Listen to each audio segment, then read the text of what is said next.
బంగారంపై కేంద్రం విధించిన నిబంధనలతో మహిళల్లో ఆందోళన మొదలైంది. బంగారంపై పరిమితి విధించడాన్ని తప్పుపడుతున్నారు. వారసత్వంగా వచ్చే బంగారానికి బిల్లులు ఎలా చూపించగలమని ప్రశ్నిస్తున్నారు మహిళలు. అయితే ఎవరు చూపించారు కదా, అవి అప్పుడు తీసుకొని అప్పుడే వాడేస్తాం కదా, అట్లా ఉండవు కదా. కానీ బంగారం అయితే అది సాంప్రదాయం నుండి వస్తాయి కాబట్టి అది అట్లా చూపించారు ఎవ్వరు. మిడిల్ క్లాస్ వాళ్ళు అయితే ఎవ్వరు బిల్స్ ఉండవు, వాళ్ళ దగ్గర ఎక్కువ కూడా ఉండవు. అన్నీ ఇప్పుడు మన తాతలు సంపాదించింది ఉంటుంది కదా, అది ఉండొచ్చు అంతే. అంతేగాని ఇంకా ఇప్పుడు అయితే ఏం బిల్స్ ఏమి ఉండవు. మా మదర్ ఇచ్చింది అనుకో, మా మదర్ ఇచ్చినవి ఉంటాయి కదా, మరి అవి ఎలా చూపిస్తాము? అవి బిల్లు చూపించలేం కదా. కొంచెం మంది కొంటారు ఉన్నోళ్ళు, ఏదో డబ్బు బ్లాక్ మనీ జస్ట్ వాళ్ళు చేస్తారు. చేయని వాళ్ళు మాత్రం బంగారం అని కొని పెట్టుకుంటారు కదా. అవి ఇవి కింద మీద లెక్కలు చూపెట్టి చేయాలంటే చేయలేరు.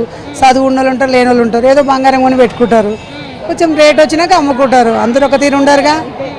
ప్రతి ఒక్క కామన్ పీపుల్కి ఉంటుంది మినిమం. ఇప్పుడు ప్రస్తుతం మళ్ళీ స్టార్ట్ చేసి అలా చేయాలంటే it's not the correct way.